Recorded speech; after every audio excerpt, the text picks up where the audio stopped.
we've got this process called the Disney strategy. And before I introduce it, I'll just let you know now that the Disney strategy is a wonderful device to assist someone who already knows the big project or their vision and wants to know what the first steps to take are to get it started, or wants to plan it out. That's what the Disney strategy is for. It's a wonderful device or tool to assist someone to take that elephant and put it into some bite-sized pieces so they can digest it over the next few weeks. I'm just mentioning that now because I would like you to remember that you do not use the Disney strategy to come up with the project. You assume there is a project already, or to come up with the vision. Other tools are better for that. So why do we call this the Disney strategy?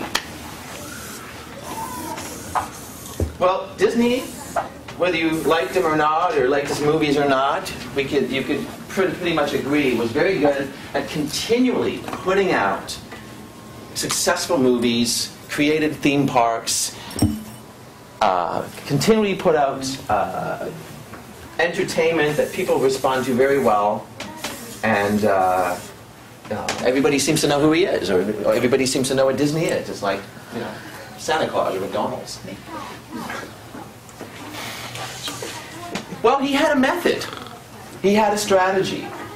He had a structure for consistent results. And an NLP trainer named Robert Dilts was fascinated by people he called geniuses like Robert Dilts and others. And he somehow researched what Disney was all about and determined that there was a specific strategy involved. And this is how it worked. This is the building where all of these animated films would be created. It was 3 floors, let's say. And on the top floor, he collected all the folk that he considered to be the blue sky, brainstorming, creative types. And he called it the dreamer floor. And he called them the dreamer.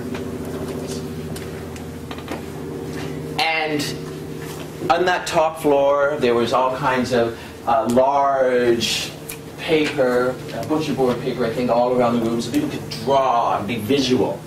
And he would come up there and say, I have this idea. Okay, dreamers, we're going to make a film about a big fat elephant that can fly. And everyone would go, yeah! and here's a magical horse as a friend, and there would be that kind of energy. Anything goes, just like brainstorming. And yeah, and he gives birth to a monkey. No, that's not good. He gives birth to a, you know, and on it goes. And they come up with crazy ideas. Everything goes. And he'd write it down. And he'd inspire them to be dreamers. And then once he was satisfied that they got some framework of a film or an idea, he would take it down to the middle floor.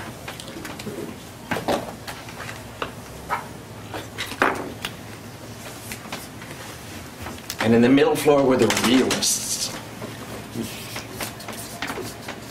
Those individuals he considered practical, pragmatic, strategic. The engineers. He'd say, what's that? The engineers. The engineers. Well, I always say, that can't be done. No, that's later. That's later. I'll get to that. So he takes this idea, all right, guys, I was just upstairs with the dreamers. And this is what they came up with. Boom. It's a movie about an elephant that can fly. Okay. How are we going to do this? What are the steps that we need to take?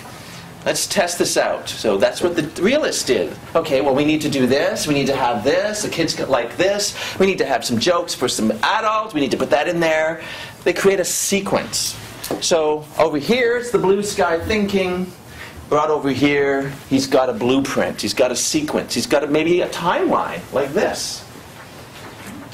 This is what we need to do first, and then to do next, and to do next. All tested out step by step. But he doesn't stop there. As you notice, there's 1 floor left.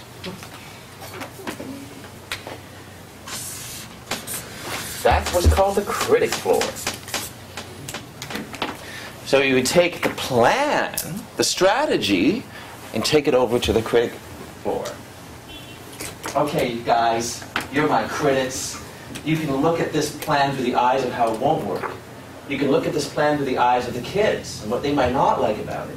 You can look at this plan through the eyes of the parents and how they might not like it. Let me know what you think. So down there are the people he trusted would be honest with him.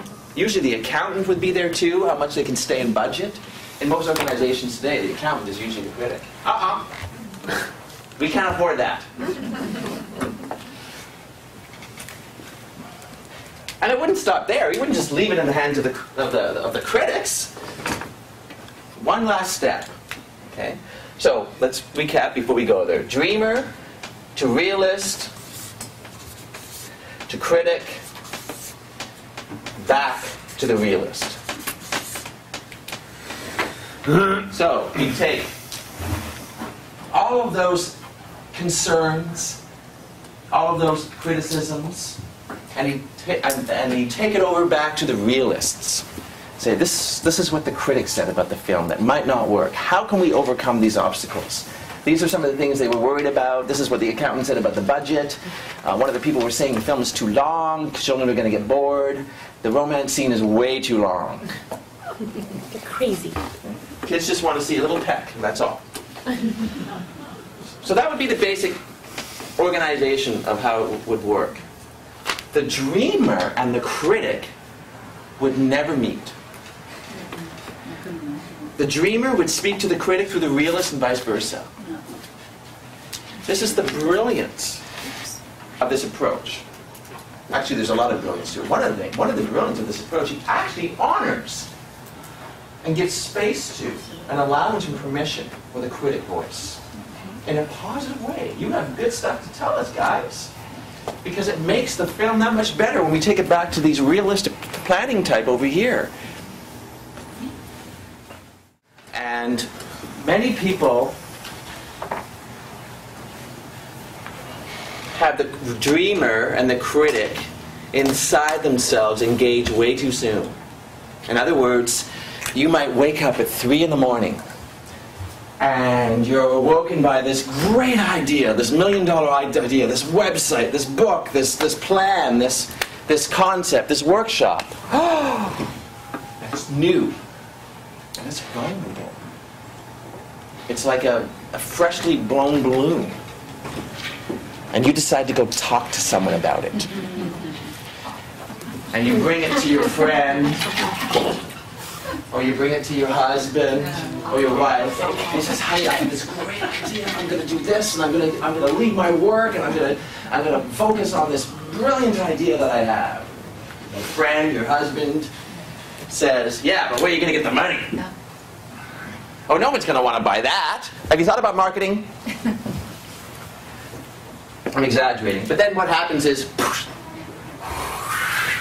right to the dream. And I would say many, many thousands of dreams on this planet have died like that. Okay. They hardly got off the ground because the critic voice, externally or internally, showed up way too soon.